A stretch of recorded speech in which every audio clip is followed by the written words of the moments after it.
Good morning, dear students. So, shall we continue with the meeting of Donna Laura and Gonzalo in Sunday morning after a very long time? Yes?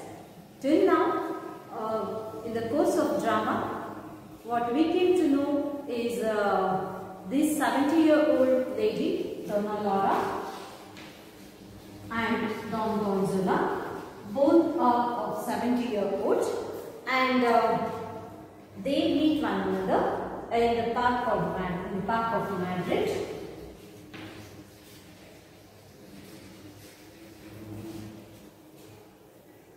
In the park of Madrid, both of 70-year-old.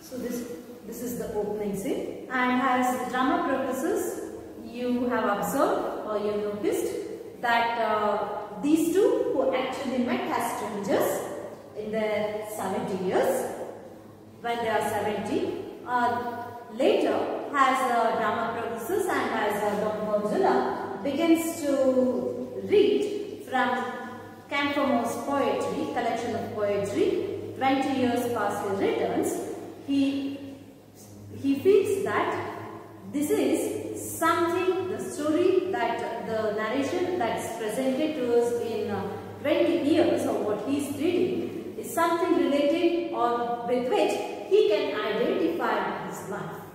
And with the reading of 20 years past he returns, the conversation between Laura and Gonzalo continues.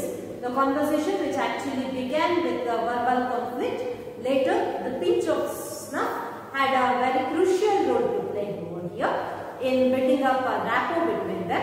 A rapport between them is built up because of, we can definitely say or give credit to pinch of snuff because it's only after they share pinch of snuff and sneeze thrice alternatively, they decide to give up with their quarreling attitude and they decide to compromise, to go for a compromise attitude. And with that compromise, this fellow seeks a permission to go through the book or to read the book aloud. Gonzalo asks Laura to permit him to read aloud, and she agrees, she readily agrees in fact. She readily agrees to this proposal of Gonzalo, that is to read the book aloud. Later, what you noticed is that he goes through the poem and there is a bit of kidding by Laura, and she too just recalls two lines which she remembers, and then this fellow,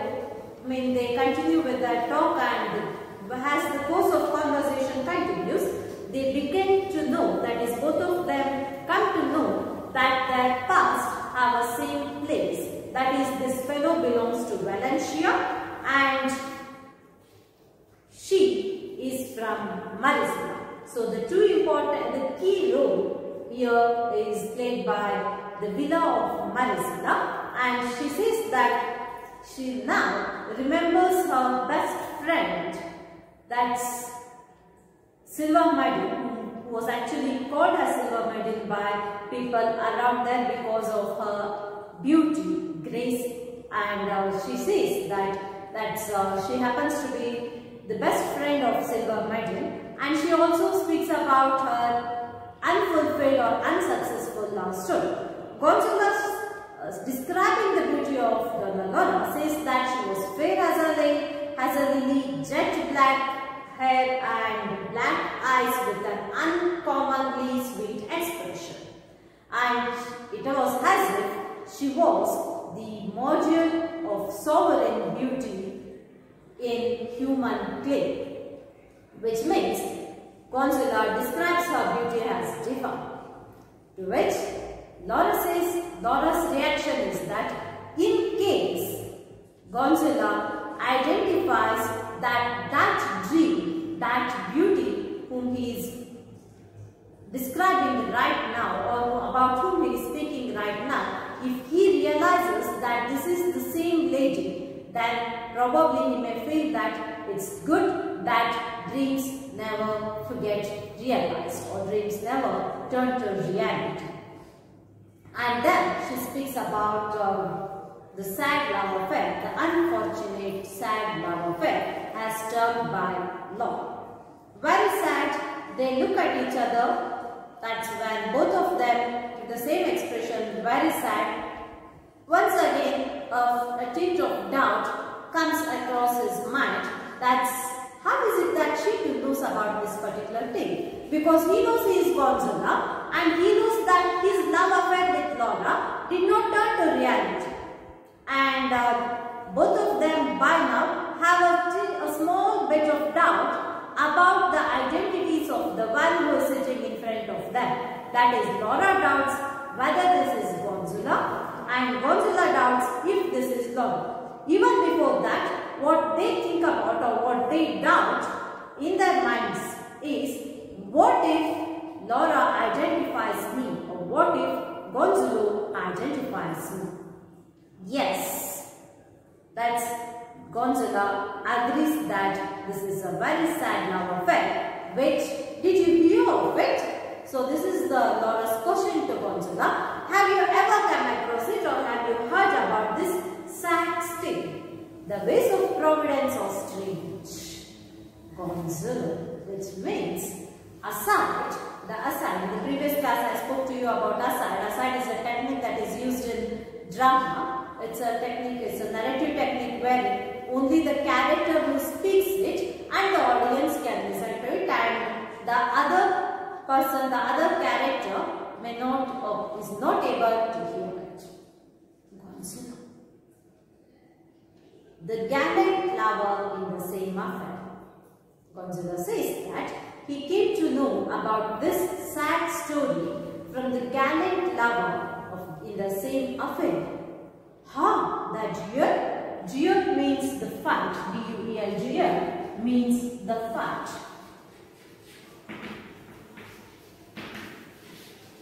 The quarrel that took place between Gonzalo and the merchant here. The duel? Preciously the duel. The gallant lover was my cousin. Dear students, what did Laura tell about this silver medal? By now, you know that the silver medal is none other than Donna Laura herself. Laura Laurenet is none other than Donna Laura. And what did she tell? She told that this silver medal happens to be her best friend. And who is the gallant lover here? The gallant lover is Don Gonzalo, and he says that Gonzalo, that is the gallant lover, was his cousin. So it's very clearly evident that both of them are trying to hide their identities from one another. And what's the reason?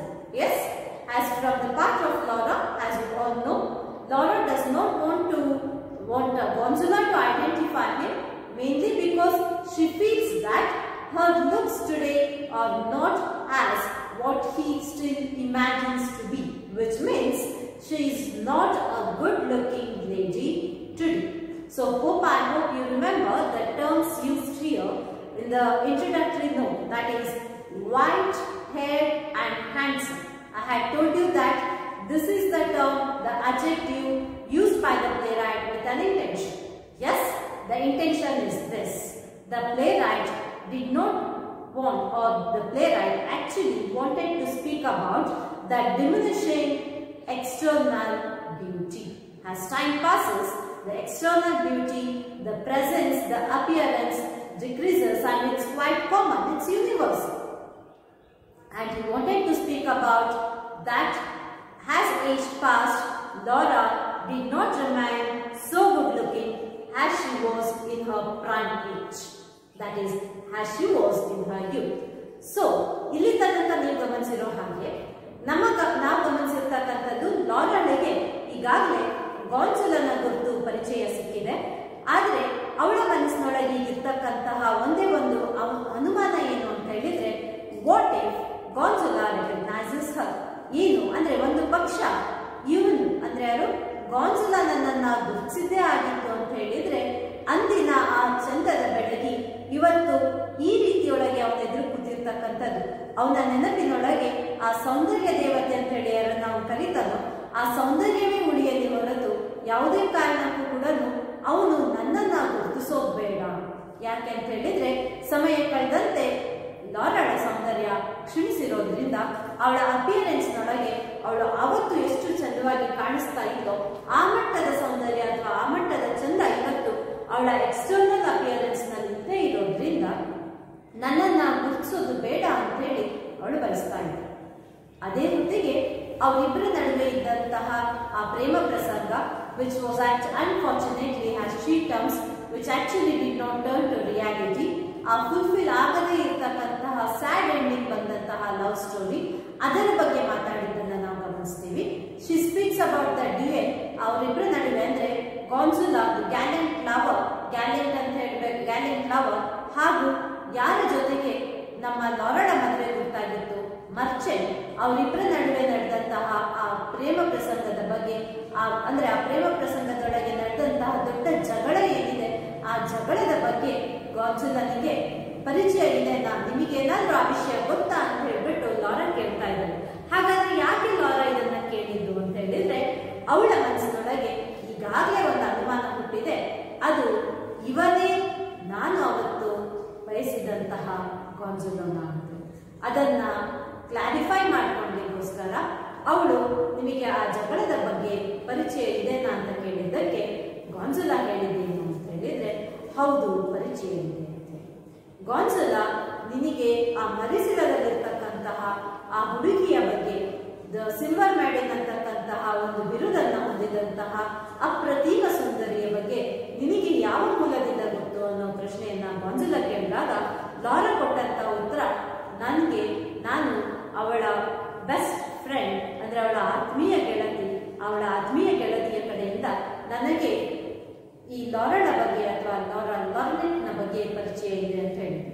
ಈಗ ಗಾನ್ಸುಲನಿಗೆ ನಿನಗೆ ಯಾರ ಕಡೆಯಿಂದ ಆ ಜಗಳದ ಬಗ್ಗೆ ಮಾಹಿತಿ ಇದೆ ಅನ್ನೋದನ್ನ ಕೇಳಿದಾಗ ಗಾನ್ಸುಲಾ ಹೇಳ್ತಿರೋದು ಅದೇ ಗ್ಯಾಲೆಂಟ್ ಲವರ್, ನೀನು ಯಾವ ವ್ಯಕ್ತಿಯನ್ನ ಸ್ಯಾಡ್ ಎಂಡಿಂಗಿಗೆ ಕಾರಣ ಅಂತ ಹೇಳ್ತಿದ್ಯೋ ಅದೇ ಗ್ಯಾಲೆಂಟ್ ಲವರ್ ಅಂದ್ರೆ ಶೌರ್ಯ ಧೈರ್ಯದನ್ನ ಹೊಂದಿರತಕ್ಕಂತಹ ತನ್ನ ಪ್ರೀತಿಗಾಗಿ ಹೋರಾಟ ಮಾಡಿದಂತಹ ಪ್ರೇಮಿ, ಆ ವ್ಯಕ್ತಿ ನನ್ನ ಕಸಿನ್ ಆಗಿದ್ದ ಅಂತ ಹೇಳ್ಬಿಟ್ಟು ಇಲ್ಲಿ ಗಾನ್ಸುಲಾ ಹೇಳ್ತಾ ಇದ್ರು. ಯಾಕೆ ಅಂದ್ರೆ ಗಾನ್ಸುಲನಿಗೆ ತನ್ನ ಪರಿಚಯವನ್ನ ವ್ಯಕ್ತಪಡಿಸಲಿಕ್ಕೆ ಇಷ್ಟ ಇಲ್ಲ. ಹಾಗಾಗಿ yes, a cousin. My friend told me in one of her letters the story of that affair, which was truly romantic. He, your cousin, passed by on horseback every morning down the rose path under her window and tossed up to her balcony a bouquet of flowers which she caught. To which Gonzalo replies that, and later in the afternoon the gallant horseman would return by the same path and catch the bouquet of flowers she would toss him. Am I right? Yes, they wanted to marry her to a merchant whom she would not have. And one night, when my cousin waited under her window to hear her sing, this other person presented himself unexpectedly. So, ಇವರಿಬ್ರು ಈಗ ಆ ಒಂದು flash back ಅವರ ಜೀವನದಲ್ಲಿ ಬಂದೋದಂತಹ ಆ ಪ್ರಮುಖ ಘಟನೆ ಏನಿತ್ತು, ಅವರಿಬ್ರು ನಡುವೆ ಇದ್ದಂತಹ ಆ ಅಫೇರ್ ಮತ್ತು ಯಾವ ರೀತಿಯೊಳಗೆ ಅಫೇರ್ ಬ್ರೇಕ್ ಆಯಿತು ಅನ್ನೋದನ್ನ ಫ್ಲಾಶ್ ಬ್ಯಾಕ್ ಒಳಗೆ ಮಾತಾಡ್ಕೊಳ್ತಾ ಇದ್ದಾರೆ. Yes cousin is she means ಅಲ್ಲಿ ಪ್ರಶ್ನೆಯನ್ನ ಕೇಳ್ತಾ ಇದ್ದಾರೆ. ಎಸ್ ಕಸಿನ್ ಅಂತೇಳಿ ಅವಳು ಏನ್ ಕೇಳ್ತಾ ಇದ್ದಾಳೆ, ಇದ್ರೊಳಗೆ ನಮಗೆ ಓದುಗರಿಗೆ ಅರ್ಥವಾಗಬೇಕಾಗಿರೋದು ಅಂದ್ರೆ ಕಸಿನ್ ಅಂತ ಸುಳ್ಳು ಬೇರೆ ಹೇಳ್ತಿದ್ದಾನಲ್ಲ ಇವನು ಅಂತಕ್ಕಂಥ ಆತನು. My friend told me in one of her letters that story of that affair. ಪತ್ರದ ಮುಖಾಂತರ ನನ್ನ ಫ್ರೆಂಡ್, ಯಾಕಂದ್ರೆ ಈಗಾಗಲೇ ಅವಳು ಹೇಳ್ಕೊಂಡಿದ್ದಾಳೆ ಆ ಫ್ರೆಂಡ್ ನನ್ನ ಬೆಸ್ಟ್ ಫ್ರೆಂಡ್ ಆಗಿದ್ದು ಲಾರೆಂಟ್ ಅಂತ ಹೇಳ್ಬಿಟ್ಟು, ನಾನೇ ಲಾರೆಂಟ್ ಅಂತ ಹೇಳ್ಕೊಂಡಿಲ್ಲ ಅವಳು, ಬದಲಿಗೆ ನನ್ನ ಆತ್ಮೀಯ ಗೆಳತಿಯ ಕಡೆಯಿಂದ ನನಗೆ ಈ ವಿಷಯ ಬಂದಿತ್ತು ಅಂತ ಹೇಳ್ತಿದ್ದಾಳೆ. So she says which was a truly romantic one. ಅವರ ಇಬ್ಬರ ನಡುವೆ ಇದ್ದಂತಹ ಆ ಸವಿ ನೆನಪನ್ನು ಅವರು ಮೆಲ್ಕ್ ಹಾಕ್ತಾ ಇದ್ದಾರೆ. Here, Laura says that her friend told her that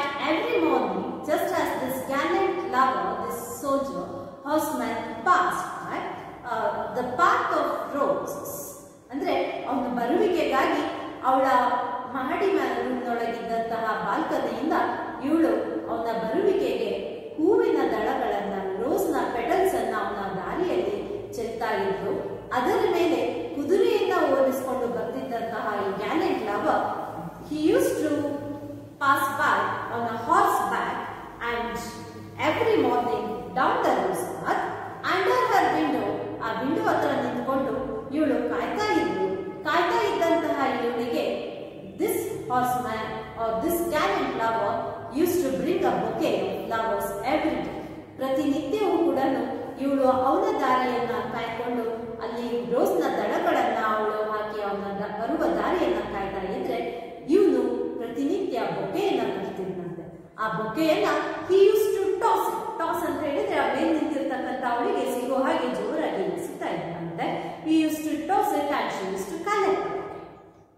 Tossed up to her balcony a bouquet of flowers which she caught. ಹಾಗಾದ್ರೆ ಅದೇ ರೀತಿ always return journey. And later in the afternoon, these are the lines of Gonzalo.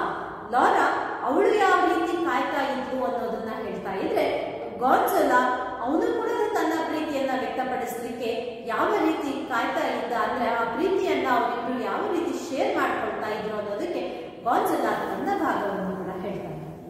And later in the afternoon, the gallant horseman would return by the same path and catch the bouquet of flowers and which she would toss it.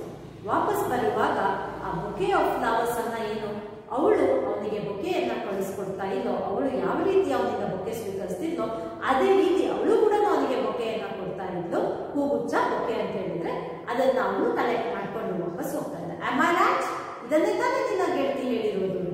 Yes, they wanted to marry, but unfortunately Laura's parents wanted Laura to be married to a merchant. So ಲಾರಾಳ ಪೇರೆಂಟ್ಸ್ಗೆ ಇವನನ್ನ ಒಬ್ಬ ಮರ್ಚೆಂಟಿಗೆ ಮದುವೆ ಮಾಡಿಕೊಡ್ಬೇಕು ಅನ್ನೋದಿತ್ತು.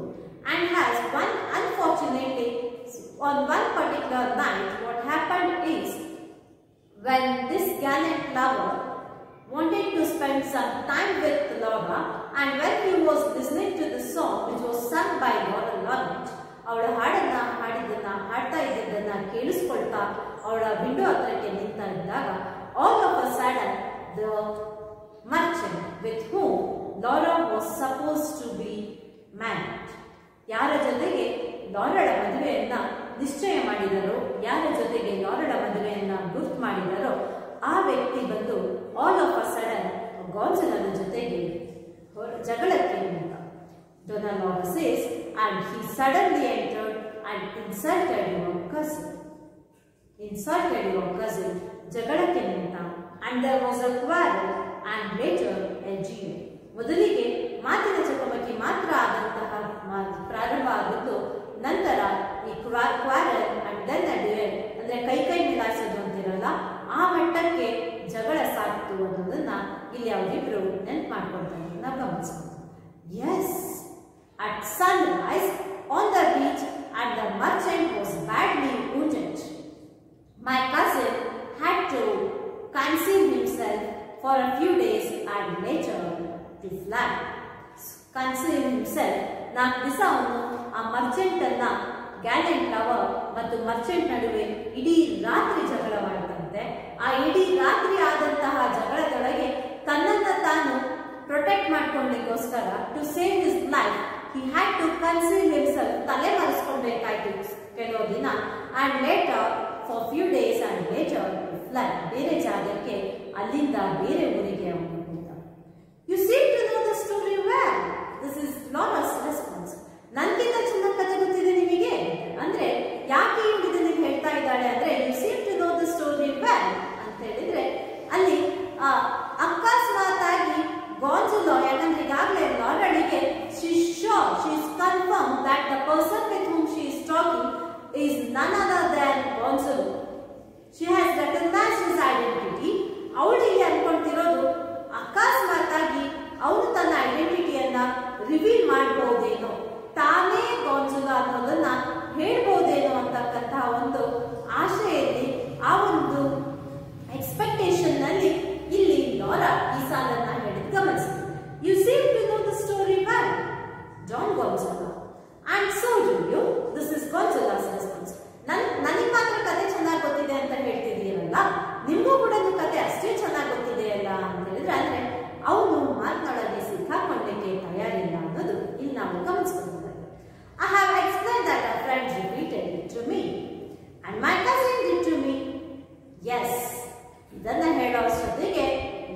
Gonzalo now recognizes that this lady to whom he is talking right now is none other than Laura. ಅವನಿಗೆ ಒಂದು ಸ್ವಲ್ಪ ಸಮಯ ಬೇಕಾಯಿತು, but now he has recognized that this lady is none other than Laura. Why tell him? ಅಂದ್ರೆ ಅವರಿಬ್ರು ಕೂಡ ಈಗ ಒಬ್ಬರಿಗೊಬ್ರು ಹೇಳ್ಕೊಂಡಿದ್ರು ಕೂಡ they have recognized that this is none other than Laura and this is none other than Gonzalo. So Gonzalo ಅವನಿಗೆ Laura ಇವಳು ಅನ್ನೋದು ಗೊತ್ತಾಗಿದೆ, Lauraಳಿಗೆ ಇವನೇ Gonzalo ಅನ್ನೋದು ಗೊತ್ತಾಗಿದೆ.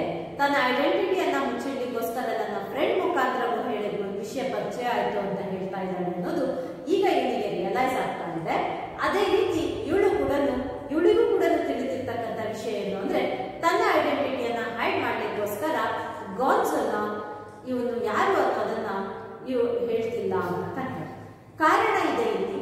ಯಾಕೆ ಅಂತ ಹೇಳಿದ್ರೆ ಪ್ರೀತಿ ಅಂತಕ್ಕಂಥದ್ದು ಅಂದ್ರೆ life is a continuous journey and we need to accept changes as a time comes ಅಂತಕ್ಕಂಥದ್ದು. ನಾವು ಸಾಮಾನ್ಯವಾಗಿ ಅನ್ಕೊಳ್ತಕ್ಕಂಥದ್ದು ಏನು ಅಂತ ಹೇಳಿದ್ರೆ ಯೂಶುವಲ್ ಆಗಿ ನಾನು ಇದನ್ನ ಕ್ಲಾಸ್ನ ಆರಂಭದಲ್ಲಿ ಹೇಳಿದ್ದೆ, ಇದು ರೊಮ್ಯಾಂಟಿಕ್ ಕಾಮಿಡಿ, ಬಟ್ ಇದು ಕನ್ವೆನ್ಷನಲ್ ಅಂದ್ರೆ ಟ್ರೆಡಿಷನಲ್ ಆಗಿರ್ತಕ್ಕಂಥ ರೊಮ್ಯಾಂಟಿಕ್ ಕಾಮಿಡಿ ಅಲ್ಲ ಅಂತ ಹೇಳಿ. ಅಂದ್ರೆ ಯೂಶುವಲ್ ಆಗಿ ನಾವು ಒಂದು ಲವ್ ಅಫೇರ್ ಅನ್ನ ಚಿತ್ರಿಸ್ತಕ್ಕಂತಹ ಯಾವುದೇ ಒಂದು ಸಾಹಿತ್ಯಿಕ ಪ್ರಕಾರಗಳಲ್ಲಿ, ಯಾವುದೇ ಜಾನ್ರ ಆಫ್ ಲಿಟರೇಚರ್ ನಲ್ಲಿ ನಾವು ಲವ್ ಅಫೇರ್ ಅನ್ನ ಡಿಸ್ಕ್ರೈಬ್ ಮಾಡೋದನ್ನ ಅಥವಾ ಚಿತ್ರಿಸ್ತಕ್ಕಂಥದ್ದನ್ನ ಕಂಡ್ರೆ usually come across two ways. One, either the successful ending of the love or else the tragic ending of the love. But ಇಲ್ಲಿ ಪ್ರೇಮಿಗಳಿಬ್ರು ಕೂಡ ಅವರಿಬ್ರು ದೂರ ಆದ ನಂತರ ಸೇ ಅಬೌಟ್ 40 years ಆದ ನಂತರ ಭೇಟಿ ಆಗ್ತಾ ಇದ್ದಾರೆ and many things have happened after in the span of 40 years. ಆ 40 years span ಒಳಗೆ ಏನೇನಾಯ್ತು ಅನ್ನೋದೇನಿದೆಯಲ್ಲ reality that actually happens to be our life. But what is usually thought of that you can't be alive without the other person and all those things, the happy ending of a love story is the success of love, all these things are far from reality. Anta ಒಂದು conventional thought ಇಂದ ಹೊರಬಂದಿದ್ದ ಕಥೆಯನ್ನ ಅಥವಾ ನಾಟಕವನ್ನ ಬರೆದಿರ್ತಕ್ಕಂಥದ್ದನ್ನ ನಾವಿಲ್ಲಿ ಗಮನಿಸಬಹುದು. ಅಂದ್ರೆ ಬದುಕಿನ ವಾಸ್ತವ ಚಿತ್ರಣಗಳೇ ಬೇರೆ ಆಗಿರುತ್ತೆ, ನಮ್ಮ ಕಲ್ಪನೆಗಳೇ ಬೇರೆ ಆಗಿರುತ್ತೆ ಅಂತಕ್ಕಂಥದ್ದು. And what is the all supreme? The all supreme ಎಲ್ಲರೂ ಪ್ರೀತಿ ಅಂತ ಅಂತೀವಿ ಸತ್ಯ, ಬಟ್ ಆಲ್ ಸುಪ್ರೀಮ್ ಅದಕ್ಕಿಂತ ಸುಪ್ರೀಮ್ ಆಗಿರ್ತಕ್ಕಂಥ ಪ್ರೀತಿ ಅನ್ನೋ ಅಂಶ ಮನಸ್ಸಿನೊಳಗೆ ಇದ್ರೂ ಕೂಡ ಅದಕ್ಕಿಂತ ಸುಪ್ರೀಮ್ ಆಗಿರ್ತಕ್ಕಂಥದ್ದು life and the way we need to lead our life. Here he says that this is Laura. He has recognized that this is Laura. Why tell him? Laura ಈಗ ಯೋಚನೆ ಮಾಡ್ತಾ ಇದ್ದಾನೆ ಅಸೈಡ್ ಇದು ಕೂಡ. Why tell him? He does not suspect.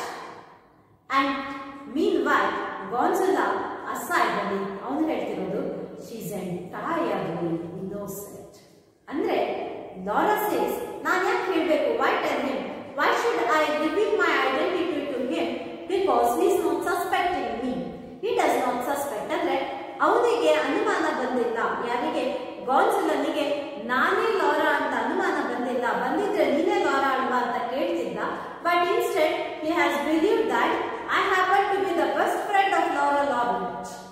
So since he does not suspect me, I need not reveal my identity is what Laura thinks. Meanwhile, when Gonzalo thinks that she is entirely innocent, Gonzalo she is entirely innocent ಅಂತ ಹೇಳುವುದರ ಅರ್ಥ ಅಂದ್ರೆ ಅವಳು ಕೂಡ Lara Laurent ಕೂಡ ನಾನೇ Gonzalo ಅನ್ನೋದನ್ನ ಗುರುತಿಸಿಲ್ಲ. ಹಾಗಾಗಿ ಅವಳು ಅದನ್ನ ಗುರುತಿಸದೇ ಇರೋದ್ರಿಂದ ನಾನು ಅದನ್ನ ರಿವೀಲ್ ಮಾಡಬೇಕಾಗಿರ್ತಕ್ಕಂತಹ ಅವಶ್ಯಕತೆ ಇಲ್ಲ. I need not reveal my identity. ನಾನೇ ಗಾನ್ಸಲೋ ಅನ್ನೋದನ್ನ ವ್ಯಕ್ತಪಡಿಸಬೇಕಾಗಿಲ್ಲ, ವ್ಯಕ್ತಪಡಿಸೋದಿಲ್ಲ ಅಂತ ಹೇಳ್ಬಿಟ್ಟು ಗಾನ್ಸಲೋ ತಾನು ಹೇಳ್ಕೊಳ್ತಾನೆ. ಅದೇ ರೀತಿ ಲಾರೆಳು ಕೂಡ ತಾನು ನಾನೇ ಲಾರಾ ಅನ್ನೋದನ್ನ ಹೇಳ್ಬೋದಿಲ್ಲ ಅಂತ ಹೇಳ್ಬಿಟ್ಟು decide. And then they continue with that talk and they just want to know what happen after the break. ಏನಾಯ್ತು ಅಂತ ಹೇಳ್ಬಿಟ್ಟು. ಯಾಕೆ ಅಂತ ಹೇಳಿದ್ರೆ ಇದು ಅಂದ್ರೆ ಆ ಭಾವನೆಯನ್ನ ದಾಟಿ ಬಂದ ನಂತರಕ್ಕೆ ಲಾರಳ ಜೀವನದಲ್ಲಿ ಏನಾಯ್ತು, ಗಾನ್ಸಲೋನ ಜೀವನದಲ್ಲಿ ತಿಳ್ಕೊಳ್ಳಲಿಕ್ಕೆ ಇಬ್ರು ಕೂಡ ಕಾತರರಾಗಿದ್ದಾರೆ. ಹಾಗಾಗಿ ಅವರು ಮಾತನ್ನ ಮುಂದುವರಿಸಿಕೊಂಡು ಹೋಗ್ತಾರೆ. One, and was it you by any chance who advised your cousin to forget Laura? Laura ಕೇಳ್ತಿರೋ ಪ್ರಶ್ನೆ ನೋಡಿ. ಅಂದ್ರೆ ಅವನು ವಾಪಸ್ ಬರಲೇ ಇಲ್ಲ ಅಂದ್ರೆ ಪ್ರೀತಿಯನ್ನ ತನ್ನ ಪ್ರೀತಿಯ ಭಾವನೆಗೆ ಅವನು ಮೋಸ ಮಾಡಿ ದೂರ ಹೋಗ್ಬಿಟ್ಟ, ಜಗಳದಿಂದ ಹೆದರ್ಕೊಂಡು ಹೋಗ್ಬಿಟ್ನಲ್ವಾ, ಅದು ನೀನೇ ಏನೋ ಅಲ್ವಾ ಅವನಿಗೆ ದೂರ ಹೋಗ್ಲಿಕ್ಕೆ ಸಜೆಷನ್ ಕೊಟ್ಟಿದ್ದು ಅಂತೇಳಿ ಲಾರಾ ಕೇಳ್ತಾ ಇದ್ದಾರೆ.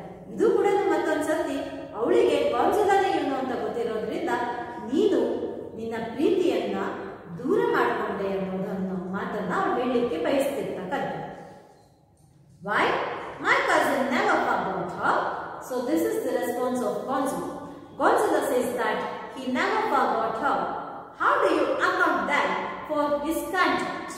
How do you account then for his conduct? ಅಂದ್ರೆ ಅವನು ಪುನಃ ಗಾನ್ಜುಲಾ ಲಾರಳನ್ನ ಪುನಃ ಭೇಟಿ ಮಾಡಲಿಕ್ಕೆ ಪ್ರಯತ್ನವೂ ಪಡಲಿಲ್ಲ, ಸಮಾಧಾನಿಸ್ತಕ್ಕಂಥ ಪ್ರಯತ್ನ ಪಡಲಿಲ್ಲ, ನಂಬಿಕೆಯನ್ನ ಉಳಿಸ್ಕೊಡ್ಲಿಲ್ಲ. ಇದನ್ನ ನೀವು ಮರ್ತೋಗೋದಲ್ಲದೆ ಬೇರಿನೇನು ಅಂತ ಕರೀತೀವಿ.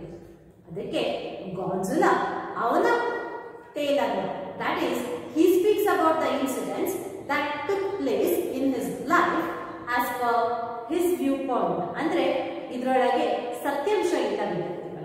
ನಾನು ಅದನ್ನ ಫಸ್ಟ್ ಇಯರ್ ಕ್ಲಿಯರ್ ಹೇಳ್ತಿದ್ದೀನಿ. What he narrates is a cooked story. Because he wants to hide his identity on one side, and on the other hand he wants to prove himself to be a true lover to Laura. ಲಾರಳ ಕಣ್ಣೊಳಗೆ, ಲಾರಳ ದೃಷ್ಟಿಯಲ್ಲಿ ತನ್ನ ಪ್ರೀತಿ ಶಾಶ್ವತವಾದದ್ದು ಅನ್ನೋದನ್ನ prove ಮಾಡಬೇಕು ಅನ್ನೋ ಕಾರಣಕ್ಕೆ ಇವನ ಒಂದು ಕಥೆಯನ್ನ ಇವನು ಹೇಳ್ತಾನೆ. ಅದೇ ರೀತಿ ಲಾರಾ ಕೂಡ ತನ್ನ ಬದುಕಿನಲ್ಲಿ ಆದಂತಹ ಕಥೆಯ ಭಿನ್ನವಾಗಿರ್ತಕ್ಕಂತಹ ಅವಳ ಕಥೆ, ಅವಳ ಒಂದು ನರೇಷನ್ ಅನ್ನು ಅವಳು ಕೊಡ್ತಾಳೆ. And both the narratives here, what Gonzalo says and what Laura says, both of them are not true here. ಇಬ್ರು ಕೂಡ ಸುಳ್ಳು ಕಥೆಗಳನ್ನ ತುಂಬಾ ಸುಂದರವಾಗಿ ಹೇಳ್ತಿರ್ತಕ್ಕಂಥದ್ದನ್ನ ನಾವಿಲ್ಲಿ ಗಮನಿಸಬಹುದು. Gonzalo says, so I'll go through the lines, or I'll read the lines of Gonzalo. I will tell you, the end man took refuge in the house, fearful of the consequence of the duel with the person highly regarded in that locality. From my home, he went to Seville and came to Madrid. He wrote Laura many letters, some of them in verse, but undoubtedly they were intercepted by her parents. For she never answered at all. Gonzalo then, in despair, believing his love lost to him forever, joined the army, went to Africa, and there in a trench met a glorious death, grasping the flag of Spain and whispering the name of his beloved son. What an atrocious life! ಇದು ಲಾರಾಳ response. So ಹಾಗಾದ್ರೆ ಅವನು ಏನನ್ನ ಹೇಳಿದ? Gonzalo says that his cousin, that is the gallant lover with whom Laura was in love with, did not forget Laura after the duel, but in fact that young man took refuge in his house because of the fear of the consequence of having entangled with someone who has power, with one of the powerful men in that locality, and who is actually regarded as high in that locality. And then he went to Seville and then to Madrid. And when he came to Madrid, he wrote many letters to Laura. He wrote many letters to Laura, asking about her health, asking about her good luck, and also expressing his love. When he says some in verses, ಕೆಲವು ಕವನಗಳನ್ನು ಕೂಡ ಬರೆದಿದ್ದರು. But unfortunately, she did not respond to any of those letters, and he says that he believes that those letters were intercepted by her parents, and probably for that reason, Laura never responded to his letters. And this fellow, the gallant lover, on his side, kept on waiting for Laura. He waited for Laura, but he was disappointed because he did not receive any response from side of Laura. And ultimately, believing that he has lost his love, believing that his love is totally lost and he can never ever get back his love, he thought of joining army. He joined the army and he went to Africa, wherein he actually fought there in favor of Spain, and then met a glorious death with Spain holding the flag of Spain in one hand and whispering the words or whispering Laura's name at the time of his death. This is what he says. ಅಂದ್ರೆ ಅವನು ಹೆದರಿ ಓಡಿ ಹೋಗಲಿಲ್ಲ ಅಂತ ಹೇಳ್ತಿದ್ದಾನೆ. ಆದರೆ ಆ ತಕ್ಷಣ ಅವತ್ತು ರಾತ್ರಿ ಇಡೀ ಆದಂತಹ ಜಗಳದೊಳಗೆ ಆ ಮರ್ಚೆಂಟ್ಗೆ ತುಂಬಾ ಜೋರಾದ ರೀತಿಯೊಳಗೆ ಪೆಟ್ಟು ಬಿದ್ದಿತ್ತು. Merchant was badly wounded, he was badly injured. ಇದು ಒಂದು ಕಡೆ ಆದರೆ on the other hand merchant is considered as a highly powerful or highly influential man. ಶ್ರೀಮಂತನಿಗೆ ಈ ಒಬ್ಬ ಬಡ ವ್ಯಕ್ತಿ ಹೊಡೆದಿರ್ತಕ್ಕಂಥದ್ದು ಇದು ತನಗೆ ಆ ಸಂದರ್ಭದೊಳಗೆ ಅನಿವಾರ್ಯವಾಗಿ ಆ ಕ್ಷಣಕ್ಕೆ ಎಲ್ಲಿಯಾದ್ರೂ ಕೂಡ ತನ್ನ ಲೈಫ್ ಅನ್ನ ಉಳಿಸ್ಕೊಡ್ಲಿಕ್ಕೋಸ್ಕರ ತಾನು ಎಲ್ಲಾದ್ರೂ ಒಂದ್ ಕಡೆ ಅಡಗಲೇಬೇಕಾಗಿತ್ತು.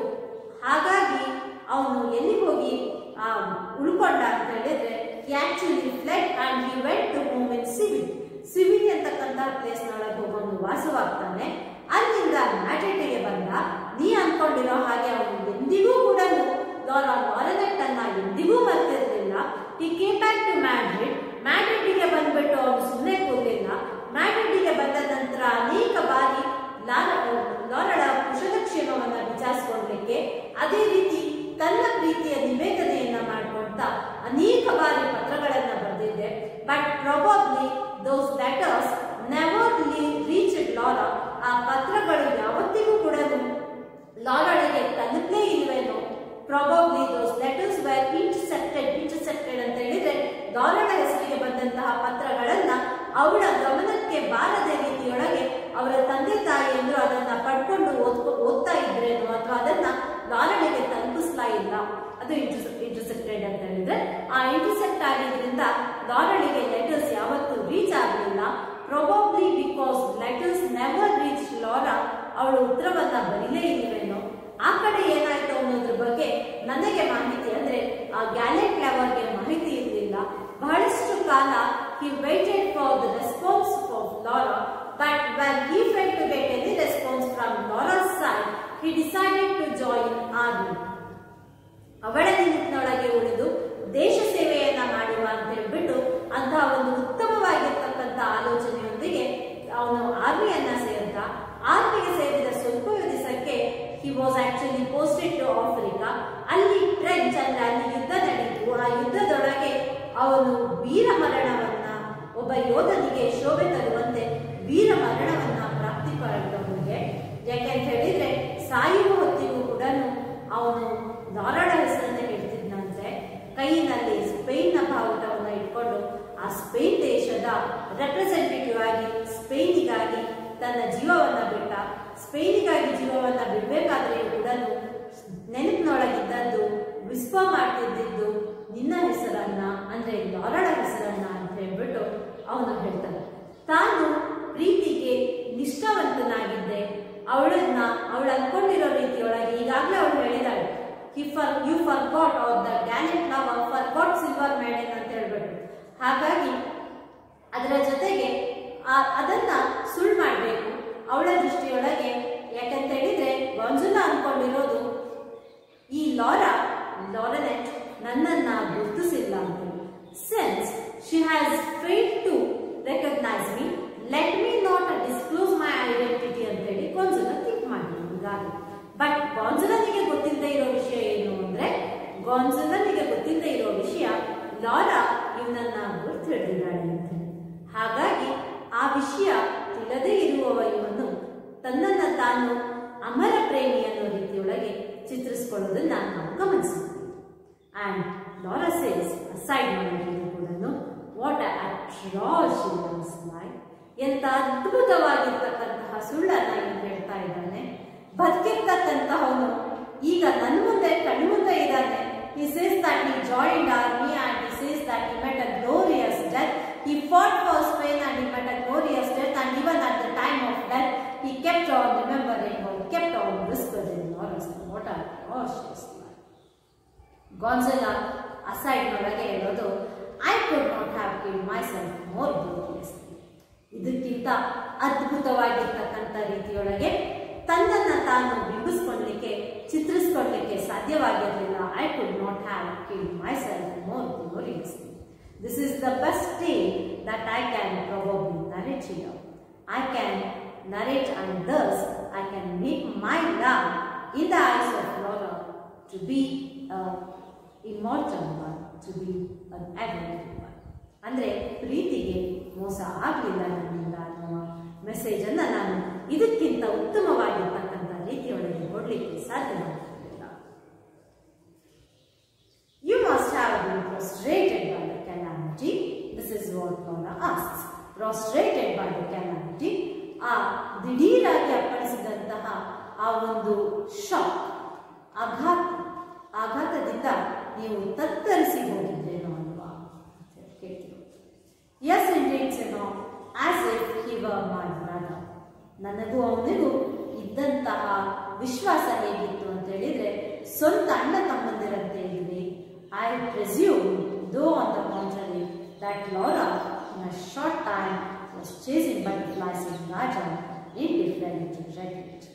ನನಗೆ ನನ್ನ ಪಾಲಿಗೆ ಈ ಒಂದು ನನ್ನ ಗೆಳೆಯನ ಸಾವು, ಗ್ಯಾಲೆಂಟ್ ಲವರ್ನ ಸಾವು ನನಗೆ ಚೇತರಿಸಿಕೊಳ್ಳಲಿಕ್ಕೆ ಆಗದೇ ಇದ್ದಂತಹ ಒಂದು ಶಾಕ್ ಆಗಿತ್ತು. ಆ ಆಘಾತದಿಂದ ನನಗೆ ಹೊರಬರಲಿಕ್ಕೆ ಬಹಳ ಕಷ್ಟವಾಯಿತು. But do you remember, Laura ಏನು ಕೇಳಿದ್ದು? ನೀವು ಅಂದರೆ ಗ್ಯಾಲೆಂಟ್ ಲವರ್ ಗಾನ್ಜುಲಾ ಲಾರಳನ್ನ ಮತ್ತು ಲಾರಳ ಪ್ರೀತಿಯನ್ನ ಮರ್ತು ಹೋಗ್ಬಿಟ್ಟಿದ್ದ ಅಂತೆ.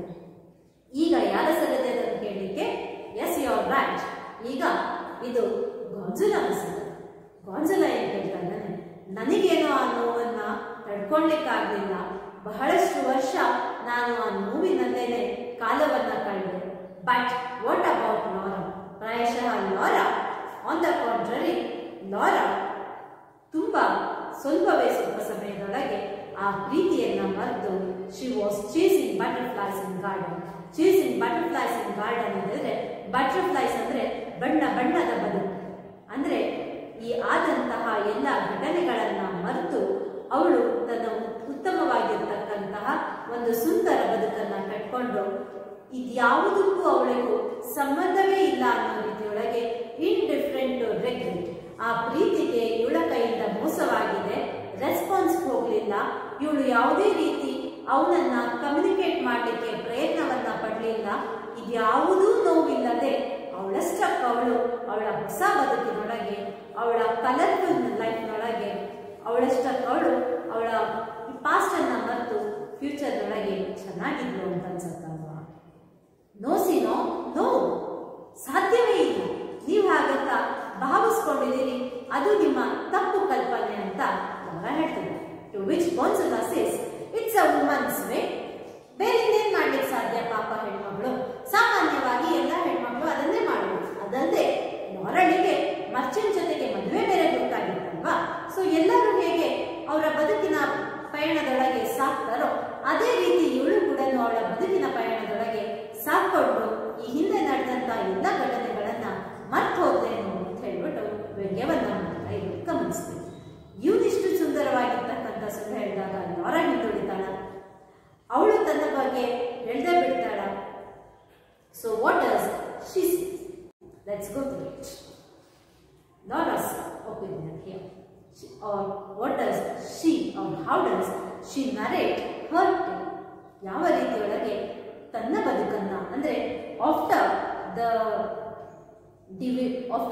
they get apart, after both of them, or the ways, or actually their directions change, after moving away from the gallant lover ಗಾನ್ಜುಲಾ, ಅವಳ ಬದುಕಿನೊಳಗೆ ಏನಾಯಿತು ಅನ್ನೋದನ್ನ ಇವನು ಯಾವ ರೀತಿ ಇವನದೇ ಒಂದು ಕಥೆಯನ್ನು ಕೊಟ್ಟನೋ ಅದೇ ರೀತಿ ಇವಳ ಕಥೆಯನ್ನು ಕೂಡ ನಮಗೆ ಕೇಳೋಣ ಬನ್ನಿ.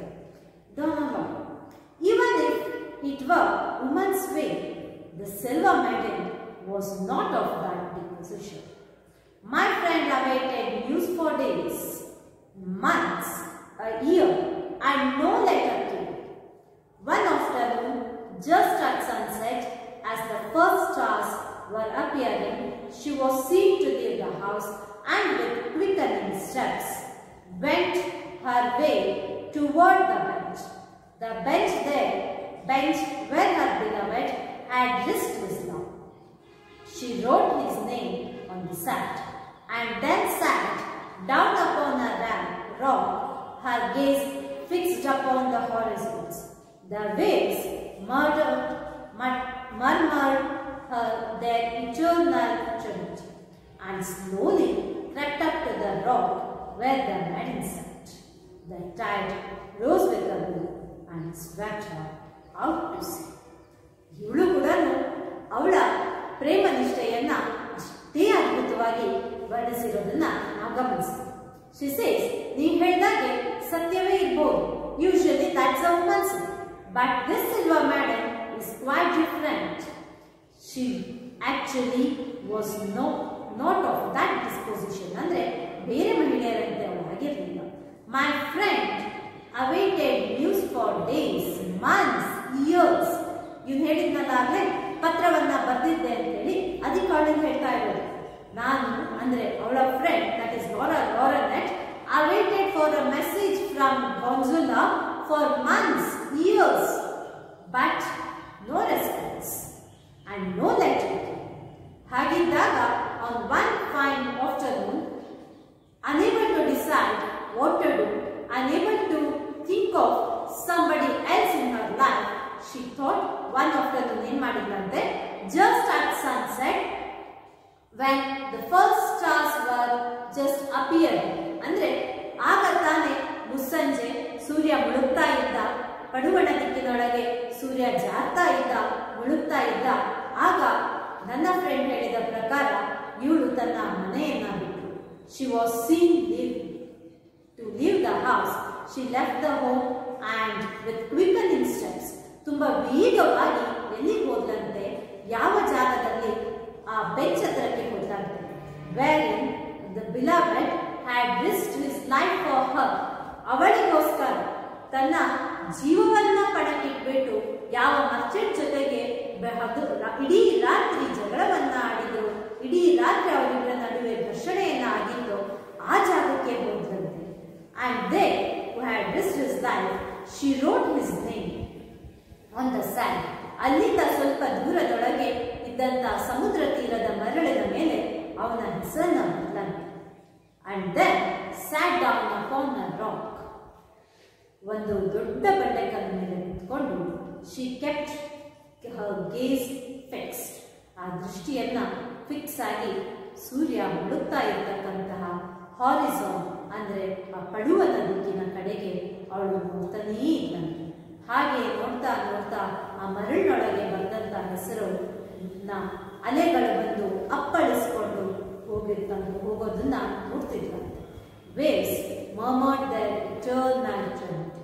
ಅಲ್ಲಿ ಅಲೆಗಳು ಕೂಡ ಇವಳ ದುಃಖದೊಳಗೆ ಭಾಗಿಯಾಗಿದ್ದಾವೇನೋ ಅನ್ನೋ ರೀತಿಯೊಳಗೆ ಆ ಒಂದು ಪ್ರೀತಿಯ ಪ್ರಸಂಗ ಏನಿದೆ ಅದು ಫಲಕಾರಿ ಆಗಲಿಲ್ಲ, ಸಕ್ಸಸ್ ಆಗಲಿಲ್ಲ ಅನ್ನೋದ್ರ ಬಗ್ಗೆ ತಮ್ಮ ದುಃಖವನ್ನ ವೇವ್ಸ್ ಬಂದು ಅಲೆಗಳೇನ್ ಮಾಡಿದ್ರು, it seem has it waves lamented with this lady Lorranet. ತಮ್ಮ ದುಃಖವನ್ನ ಅಂದ್ರೆ ಅವಳ ಜೊತೆಗೆ ಈ ಅಲೆಗಳು ಕೂಡ ದುಃಖವನ್ನ ವ್ಯಕ್ತಪಡಿಸ್ತಾ ಇದ್ದಾರೆ. ಅದೇ ರೀತಿ ಇಡೀ ದಿನ ರಾತ್ರಿ ಅಲ್ಲೇ ಕೂತಿದ್ದಂತೆ. ಆ ಇಡೀ ರಾತ್ರಿ ಅಲ್ಲೇ ಕೂತಾಗ ಯಾವುದೋ ಸಂದರ್ಭದೊಳಗೆ ಒಂದು ದೊಡ್ಡ ಅಲೆ ಬಂದು ಇವಳನ್ನ ನಿಧಾನವಾಗಿ ಅಲೆಗಳು ಕರ್ಕೊಂಡು ಹೋದ್ರು. ಅಂತಂದ್ರೆ ಆ ಅಲೆಗಳಲ್ಲಿ ತಾನು ಕೊಚ್ಚಿ ಹೋಗ್ಬಿಟ್ಲು ಅಂತ ಹೇಳ್ಬಿಟ್ಟು ಪ್ರೀತಿಗಾಗಿ ಆ ಪ್ರೀತಿಯ ನೆನಪಿನಲ್ಲಿ ಅವಳು ತನ್ನ ಜೀವವನ್ನ ಮುಡಿಪಾಗಿಬಿಟ್ಲು, ತನ್ನ ಜೀವವನ್ನು ಕಳ್ಕೊಂಡ್ಬಿಟ್ಲು. The tide rose with the boom and swept her out to sea. Oh God, heavens! This is what Gonzalo's response. ಅಪ್ಪ, ನಾನು ಇಂಥ ರೀತಿಯೊಳಗೆ ರೆಸ್ಪಾಂಡ್ ಮಾಡಿಬಿಟ್ಟೆ. ಹಾಗಾದ್ರೆ ಇದು ಗೊತ್ತಾಗಿದ್ದು ಹೋಗೆ? Laura continues it. The fisherman of that shore who often tell the story affirmed that it was long time before the waves washed away the name written on the sand. ಆ ಮರಳಿನೊಳಗೆ ಬರೆದಂತ ಹೆಸರು ಎಷ್ಟು ಗಾಢವಾಗಿತ್ತು ಅಂತಂದ್ರೆ ಇವಳ ಜೀವವು ಹೋಗೋದಕ್ಕೂ ಹೋದ ನಂತರವೂ ಕೂಡ ಅಲೆಗಳು ಎಷ್ಟೇ ಬಂದು ಜೋರಾಗಿ ಅಪ್ಪಳಿಸಿದ್ರು ಆ ಹೆಸರು ಬರೆದದ್ದು ಹಾಗೆ ಉಳಿದಿತ್ತು. ಅದ್ರ ಮುಖಾಂತರವೇ ಗಾನ್ಜುಲಾನ ನೆನಪಿನಲ್ಲೇ ಇವಳು ತನ್ನ ಜೀವವನ್ನ ಬಿಟ್ಟಿದ್ದು ಅಂತೇಳಿ ನಮಗೆಲ್ಲರಿಗೂ ಗೊತ್ತಾಗಿದ್ದು. ಅವಳು ಜೀವ ಬಿಟ್ಲು ಅನ್ನೋದನ್ನ ಗೊತ್ತಾಗಿದ್ದು ಫಿಶರ್ ಮ್ಯಾನ್ ಕಡೆಯಿಂದ. ಯಾಕಂದ್ರೆ ನೆಕ್ಸ್ಟ್ ಪ್ರಶ್ನೆ ಕೇಳಬಾರ್ದು, ಹಾಗಾದ್ರೆ ಅವಳು ಸತ್ತೋದು ಅನ್ನೋದು ನಿಮ್ಗೆ ಹೇಗೆ ಗೊತ್ತಾಯ್ತು, ಗಾನ್ಜುಲಾನ ನೆನಪಿನಿಂದಾನೇ ಸತ್ತೋದು ಅನ್ನೋದು ಹೇಗೆ ಗೊತ್ತಾಯ್ತು, ಹೂ ನರೇಟೆಡ್ ದಿಸ್, ಅದನ್ನ ಕೇಳಬಾರ್ದು ಅನ್ನೋದಕ್ಕೆ ಫಿಶರ್ ಮ್ಯಾನ್ ಕಡೆಯಿಂದ ಈ ಮಾಹಿತಿ ಸಿಕ್ಕಿದ್ದು. You will not get ahead of me decorating my own funeral. So ಅವಳಿಗೆ ಹೇಳ್ಕೊಳ್ತಿರೋದು, ನೀನು ಯುದ್ಧದಲ್ಲಿ ವೀರ ಸ್ವರ್ಗವನ್ನ ಪ್ರಾಪ್ತಿ ಮಾಡ್ಕೊಂಡೆ ಅಂತ ಹೇಳಿದೆ ಅಲ್ವಾ. ನಾನು ದೇಶಕ್ಕಾಗಿ ಜೊತೆಗೆ ಪ್ರೀತಿ ಅನ್ನೋದನ್ನು ಹೇಳಿಲ್ಲ, ನಾನು ಸಂಪೂರ್ಣವಾಗಿ ಪ್ರೀತಿಗಾಗಿಯೇ ಜೀವವನ್ನ ಬಿಟ್ಟೆ ಅನ್ನೋದು ಹೇಳ್ತೀನಿ. ಇದಕ್ಕಿಂತ ಅದ್ಭುತವಾಗಿ ನೀನು ನಿನ್ನ ಪ್ರೀತಿ ನಿಷ್ಠೆಯನ್ನ ತೋರಿಸ್ಲಿಕ್ಕೆ ಸಾಧ್ಯವಿಲ್ಲ ಅಂತ ಅವಳು ಅನ್ಕೊಂತಾರೆ. ಇಬ್ರು ಕೂಡ ಈ ಕ್ಷಣ ತನಕಕ್ಕೆ ಅನ್ಕೊಂಡಿರೋದು ಇಬ್ಬರ ಸತ್ಯ ಅವರಿಬ್ಬರಿಗೂ ಕೂಡ ಗೊತ್ತಿಲ್ಲ. ಬಟ್ ಲಾರಾ ಯಾವ ರೀತಿ ಇವನು ಜೀವವನ್ನ ಬಿಟ್ಟ ಗಾನ್ಜುಲಾ ಅಂತ ಹೇಳಿದಾಗ ಎಂಥ ಅದ್ಭುತ ಸುಳ್ಳುಗಾರ ಅಂತ ಅನ್ಕೊಂಡಿದ್ದೋ, ಅದೇ ರೀತಿ ಗಾನ್ಜುಲಾ ಕೂಡ she lies worse than me, ನಾನೇ ಸುಳ್ಳು ಹೇಳ್ತೀನಿ ಅಂದ್ರೆ ನನ್ಗಿಂತ ಉತ್ತಮವಾಗಿರ್ತಕ್ಕಂತಹ ಸುಳ್ಳನ್ನ ಇವಳು ನೆನೆದಿದ್ದಾಳಲ್ಲ ಅಂತ ಅನ್ಕೊಂಡಿದ್ದಾರೆ. But both of them feel that the other person do not know about their reality. Laura says poor Gonzula, poor Laura ಅಂದ್ರೆ ಅವಳ ಸಾವನ್ನ ಅವಳೇ ದುಃಖಿಸ್ತಾ ಇದ್ದಾಳೆ ಪಾಪ ಅಂತೇಳಿ. ಅದೇ ರೀತಿ ಗಾನ್ಜುಲಾ ಅವನ ಸಾವಿನ ಕಥೆಯನ್ನ ಅವನೇ ದುಃಖಿಸ್ತಾ ಅಂತ ಗಮನಿಸ್ತೀವಿ. Poor Gonzula and both of that ಇಲ್ಲಿಂದ ಮುಂದೆ ಏನಾಗುತ್ತೆ, ಅವರಿಬ್ಬರಿಗೂ ಕೂಡ ಅವರದೇ ಆಗಿರ್ತಕ್ಕಂಥ, ಇದು ಒಬ್ಬರೊಬ್ಬರಿಗೆ ಹೇಳಿರ್ತಕ್ಕಂತಹ ಕಥೆ. ನಾನಾಗಲೇ ಹೇಳಿದ್ದೆ ಇದು ಸುಳ್ಳು ಅಂತ, ಬಟ್ ವಾಸ್ತವವಾಗಿರ್ತಕ್ಕಂತಹ ಸತ್ಯಾಂಶಗಳು ಬೇರೆ ಇದೆ. ಅದನ್ನ ಅವರು ರಿವೀಲ್ ಮಾಡಲಿಕ್ಕೆ ತಯಾರಿಲ್ಲ. ಬಟ್ ನಮಗೆ ಆಡಿಯನ್ಸ್ಗೆ ಅದು ರಿವೀಲ್ ಆಗತ್ತೆ in the next course of drama.